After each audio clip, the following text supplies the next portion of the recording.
teman kecil, kemarin kita sudah belajar tentang bagaimana Nabi Adam alaihissalam diciptakan dari tanah yang diambil dari berbagai penjuru bumi.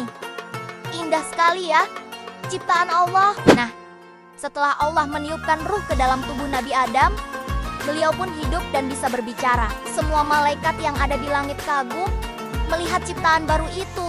Lalu Allah memberi perintah kepada para malaikat dan makhluk langit lainnya. Sujudlah kalian kepada Adam sebagai tanda hormat. Semua pun sujud, kecuali satu makhluk yang menolak. Makhluk itu bernama Iblis. Tapi, tahu nggak teman kecil, dulu Iblis bukan makhluk jahat loh. Ia dulunya sangat rajin beribadah dan tinggal bersama para malaikat di langit. Tapi ternyata, di dalam hatinya ada perasaan yang buruk, perasaan sombong. Ketika Allah memerintahkan untuk sujud kepada Nabi Adam, Iblis menolak dan berkata, "Aku lebih baik darinya. Engkau ciptakan aku dari api, sedangkan dia dari tanah." Padahal, sujud itu bukan untuk menyembah Nabi Adam, tetapi tanda hormat dan ketaatan kepada perintah Allah. Namun, Iblis tidak mau menerima perintah itu.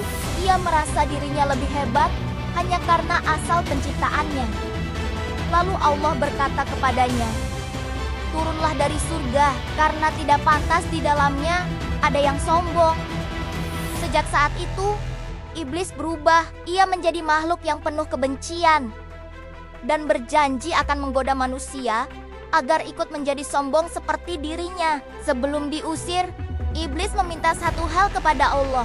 "Ya Allah, berikan aku waktu sampai hari kiamat. Aku akan menggoda anak-anak Adam agar berpaling darimu."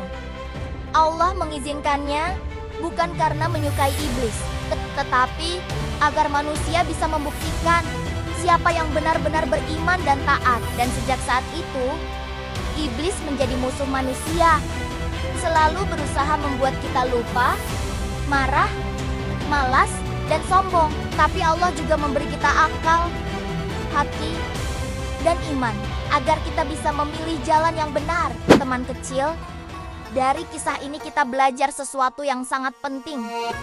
Kesombongan hanya membuat kita jauh dari kebaikan. Tidak peduli siapa kita, yang membuat seseorang mulia bukan asalnya, tapi hatinya yang rendah hati dan taat kepada Allah. Jadi yuk, kita jadi anak yang tidak sombong, mau minta maaf kalau salah, dan selalu ingat bahwa kebaikan dimulai dari hati yang lembut. Sampai jumpa di kisah berikutnya dari Uswah Little Tales, karena setelah ini akan ada kejadian besar yang mengubah segalanya di surga.